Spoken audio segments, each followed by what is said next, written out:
Rhineland, Germany, April 1945. A village square, drowning in ash and silence. The smell of burned timber hangs thick, mixing with rot and despair.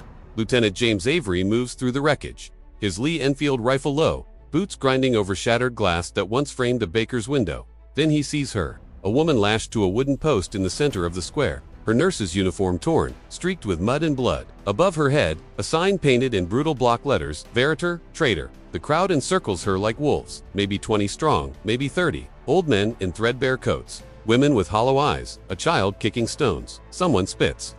The sound wet and final against cobblestone. Avery feels it before he understands it. The wait of 60 seconds. 60 seconds before someone in that mob decides guilt is more satisfying than patience. He wasn't supposed to be here. His orders were simple. Secure the eastern checkpoint, clear the roads, let the village sort its own chaos. But a woman's scream pulled him in. Sharp, sudden, silenced by a fist. He motions to Corporal Dewars. Hold position, safety's on. No shots. Then he steps into the square alone. The crowd turns. An old man in a stained Homburg shuffles forward, gesturing at the woman like she's evidence. She helped your men. She gave them water while our boys bled in ditches. She's a traitor. Avery's pulse hammers in his throat. He stood in burning houses and felt calmer. This is different. This is a village trying to cauterize shame by burning the wound. He looks at the woman, her wrists raw where rope bites flesh, her face bruised violet and gray. But her eyes, when they lift to meet his, are not pleading. They're exhausted, resigned. What happens next will test the thinnest line in war. The line between justice and murder, between orders and conscience, between the man you were raised to be and the man war demands you become. Avery doesn't raise his rifle. He plants it instead, but to stone, like a stake claiming ground. Halt, one word. German, clipped clean as a parade command. The crowd hesitates, not from fear, from the sudden friction of interrupted momentum. They were a river. Now they're water pooling, uncertain which way to flow. The old man recovers first. His voice climbs, indignant, rehearsed. This doesn't concern you, Herr Offizier. This is German justice. Our village, our traitor. Your village is now British jurisdiction. Avery replies, his German stiff but deliberate, each word placed like a chess piece. And I see no justice here. Only a rope and a crowd. A younger man pushes forward. Mid-30s, face gaunt, one sleeve pinned empty at the shoulder. A veteran, the kind who carries war in his bones and rage in his marrow. She gave water to your men. He spits, jabbing his remaining hand toward the woman. While my brother choked on his own blood 3 streets away, she was washing British wounds, bandaging British hands. She chose them over us. Avery lets the silence settle, counts 3 breaths. Then what's her name? The question lands like a wrench in gears. What? The one-armed man blinks. Her name, Avery repeats slower now. If you're executing her for treason, you must know her name, her rank, her unit, the specific charges. Show me the court-martial documentation. Show me the Feldgendarmerie order. Show me anything that says this is law and not a lynching. The old man sputters. We don't need papers to know betrayal. Then you don't have justice. You have revenge. Avery's voice hardens, a blade finding its edge. And revenge isn't yours to take. Not anymore. A woman's voice rises from the back, raw and ragged with grief. She let them live. The soldiers who bombed our children, who burned our homes. She saved them. Avery turns toward the voice. Finds a mother, perhaps. Or a widow. Someone hollowed out by loss and looking for a shape to fill the void. Did she pull the triggers? He asks, softer now, but no less firm. Did she load the bombers? Did she give the orders? She gave them mercy. The woman chokes out. While we had none. Then she was a nurse. Avery says simply, doing what nurses do, VERRÄTER. Someone shouts from the crowd's edge. Traitor. The word like a stone thrown. Others pick it up. A chant half-hearted but gaining heat. The mob trying to remember why it gathered. Trying to reconvince itself. Avery sees it then. The ringleader, not the old man, not the veteran. A younger man, late 20s, standing 3 rows back. Expensive coat despite the ruin. Clean-shaven, eyes cold and calculating. The kind of man who does unthrow stones himself but knows exactly when to point at the target. This one didn't lose family. This one lost standing. Lost something the war took from him, and he needs someone to pay. Herr Offizier, the ringleader says smoothly, stepping forward with a politician's ease. We understand your position, but you must understand ours. This woman defied orders. She stayed behind when we were told to evacuate. She aided enemy combatants. These are facts. The sentence has been decided. Decided by whom? Avery asks, meeting the man's gaze directly. By the people she betrayed. Then the people have no authority. Avery's words drop like a gavel. I do. The ringleader smiles. Thin, cold, you're one man, Herr Lieutenant, with a section of tired soldiers in a village that doesn't want you here. You cannot police every corner, every street, every moment. We reclaim what is ours. It's a threat wrapped in courtesy, a calculation presented as fact. Avery feels Corporal Dewar's shift at the square's edge, sees the subtle repositioning of his section, trained, disciplined. Reading the temperature drop, he takes one step forward, then another. Close enough now that the ringleader can see the mud on his uniform. The days without sleep in his eyes, the war that's made him older than You're correct, Avery says quietly in English now, letting the foreignness of it assert itself, then switching back to German. I am one man, but I'm the man with the rifle and the authority of His Majesty's armed forces. And if you touch her again, you'll learn exactly how much one man can do when he decides the law matters more than the mob. The ringleader's smile falters. Avery pivots, addressing the crowd now, his voice carrying, This woman is under British protective custody. Any attempt to harm her will be considered an act of aggression against Allied forces and will be met accordingly. If you have charges, you will submit them in writing to military government. If you have evidence, you will present it to a proper tribunal. Until then, she is not yours. The old man tries once more, voice shaking, but I know what she did. Avery interrupts, though he doesn't, not yet, and I know what you want to do. But wanting isn't the same as being right, and being angry isn't the same as being just. He turns to the post. The woman's eyes track him, exhausted, weary, waiting for the next cruelty. Fraulein, he says, voice low enough that only she hears. I'm Lieutenant Avery, British Army. I'm going to cut the rope now. Do you understand? She nods. Barely, a movement small as a prayer. Avery draws his knife. The blade catches the gray light, reflects nothing back. The rope is cheap hemp, frayed at the edges, tied with the kind of knot you learn for tethering animals. It parts under pressure. Falls away like a spell breaking. The woman collapses forward. Avery catches her, his arm around her shoulders, steadying her weight against his chest. She weighs almost nothing. War has rationed even the substance of bodies. Sees sinned, sicker, he murmurs, it's over. Her breath shudders against his uniform. Behind him, the crowd doesn't cheer, doesn't riot. It simply disperses, slowly, reluctantly. Like smoke, losing its shape, the ringleader melts back into the rubble. The old man spits once more and turns away. The mother, with the ragged voice, covers her face and weeps. Corporal Dewars appears at Avery's elbow. Sir, ambulance is 2 minutes out. Good. Avery shifts his grip, lifts the woman fully, cradles her like something breakable, which she is, which they all are. As he carries her across the square toward the waiting section, he feels it, the cost of choosing. His hands are steady. His orders were clear, but something inside him has shifted, a weight redistributed. The war was never impersonal, but it had been distant, a thing of maps and objectives, movements and missions. Now it's this, a woman's pulse against his forearm, a village's hatred in his wake, a choice made not because it was ordered, but because it was necessary.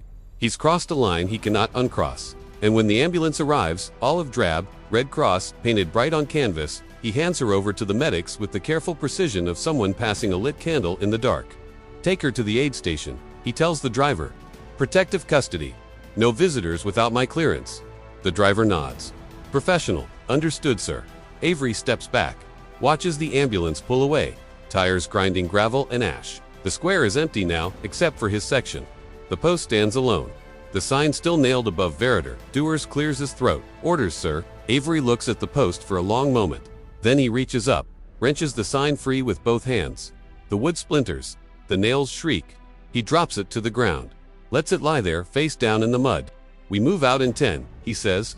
Check the perimeter. Mark this square, secure. And the woman, sir? Avery turns, looks at his corporal. Dewars has been with him since Normandy. Seen every kind of hell. Never asked a question that wasn't necessary. The woman, Avery says slowly, is no longer their problem. She's ours. The field hospital tent smells of canvas and iodine and the particular staleness of air that has cycled through too many lungs. Avery sits on an overturned crate beside the cot, watching the woman sleep. She's been unconscious for 4 hours. The medic, a Scotsman named MacLeod, with hands like a watchmaker, has catalogued her injuries with clinical precision. 2 cracked ribs, severe dehydration, contusions mapping her back like failed geography lessons, rope burns encircling both wrists. She wake, MacLeod said, body's just demanding the rest it's owed. Now as dusk bleeds through the tent canvas, she stirs, her eyes open slowly, focusing on nothing, then everything. She sees the IV line first, then the British field dressing on her shoulder. Then Avery, she doesn't flinch.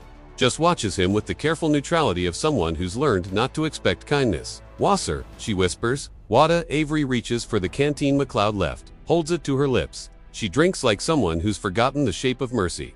Small sips, hesitant, as if the water might be rescinded. "Thank you," she says in German, then switches to heavily accented English.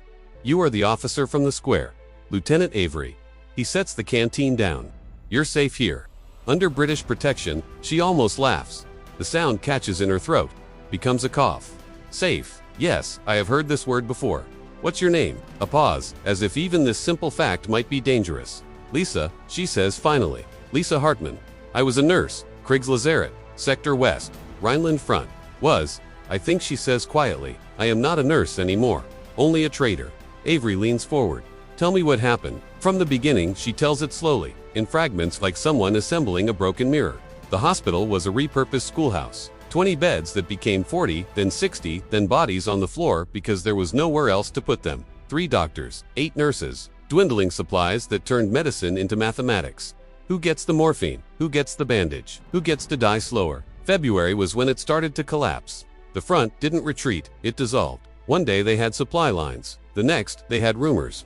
German units mixed with stragglers, deserters, boys in uniforms 3 sizes too large who looked at the nurses like they were ghosts. The order came in March, Lisa says, her voice flat with exhaustion. "Evacuate, fall back, leave the ones who cannot walk." We were supposed to leave them. Her eyes find his. 32 men. Some German, some not. We had British prisoners, Americans, even a Russian, all bleeding the same, all needing hands that knew how to close wounds instead of opening them. She stayed. 3 nurses stayed. The doctors fled. We boiled bandages in rainwater, she says, used schnapps when the ether ran out. I held a boy's hand while he died. German boy, maybe 17. He called me Mutti mother. I was 23. The detail lands like shrapnel. The stink of infection. The sound of shattered morphine vials swept into corners. The way gangrene smells like earth and rot together. She describes amputations by candlelight. A British sergeant who sang hymns through his fever. A Luftwaffe pilot who sketched birds on the walls with charcoal from the stove. Then your men came, she says. A patrol, lost, looking for their unit. One was wounded, shrapnel in his shoulder, bleeding badly, red hair, freckles like a child. His name was Thomas. Tommy. He made jokes even while I dug metal from his flesh. Asked if I had a sister. She smiles faintly at the memory. I told him I had 3 brothers. All dead now. He cried, not from pain. From that, the British patrol stayed 2 days. Long enough for Tommy's fever to break. Long enough for the other wounded to see that the enemy wore the same exhaustion they did. One of your soldiers, older man, corporal, he shared his chocolate. Real chocolate. I hadn't tasted it in 2 years. He gave it to the German boys too. Said, "War's done, lads. Might as well be human before we go back to killing each other." When the patrol left, they offered to take her. She refused. Someone had to stay. But someone saw, a villager, a feldgendarmerie officer, or someone claiming to be one in a war where authority was whatever uniform you could scavenge. He called it treason, Lisa says, her voice hardening. Aiding the enemy. Consorting with occupiers. Betraying the Reich. They came at night, she continues. Dragged me from the hospital. The wounded, those who could still move, they tried to stop it. A boy with one leg stood between me and the soldiers. They beat him unconscious. She was tied to the post at dawn, the sign painted while she watched. They told me I would hang at sunset. As an example, so others would know the price of kindness. Her voice fractures on the last word. She turns her face away toward the tent wall where shadows flicker like ghosts of flames. Avery sits in the silence that follows. Outside the camp settles into evening routine. Mess tins clanging. Voices trading cigarettes and rumors. The distant cough of an engine. He thinks about the war they teach at Sandhurst. The clean one with clear enemies and clearer orders. Then he thinks about the war he's lived. The one where a German nurse saving a British soldier becomes a capital crime. In the last months, he says quietly speaking, as much to himself as to her. We've seen things fall apart. Not just armies, people. The rules we thought were iron turned out to be smoke. Lisa looks back at him. Her eyes are dry now. Exhaustion has burned through the tears. What happens to me now? You stay here, Avery says, under protection. I'll make sure the record states you acted as a medical professional under impossible conditions. No charges, no trial, no more signs, and when I leave, it's the question he's been avoiding. Then you'll have papers that say the British Army vouches for your character. It may not be enough, but it's what I can give. She nods slowly, accepts this fragile promise. Thank you, Lieutenant Avery, she says, for the water, for the words, for standing in the square when you didn't have to. I did have to, he replies. I just didn't know it until I saw the rope. The sign said, traitor. But the greater betrayal would have been to walk away. In a world fracturing into sides, into us and them, into who deserves mercy and who deserves rope, the most radical act is the simplest. To see a person and refuse to unsee them, to stand in the space between cruelty and crowd and say not this. Not today. Not while I'm breathing. Avery and Lisa weren't heroes. They were people who for one moment chose differently. Chose life when death was easier. Chose mercy when vengeance was expected. Chose humanity when the world demanded they choose sides. The war taught a million lessons. Tactics and strategy. Logistics and loss. But the only lesson that matters is this. When the rope is ready, and the crowd is certain, and the sign proclaims guilt without trial, someone must cut the rope. Someone must question the sign. Someone must remember that the person tied to the post is still a person. That's not heroism. That's not philosophy. That's loyalty to the only thing worth being loyal to. The idea that being human means more than surviving. It means choosing in the moments that matter to see each other clearly and then to act as if that seeing demands something of us. Because it does.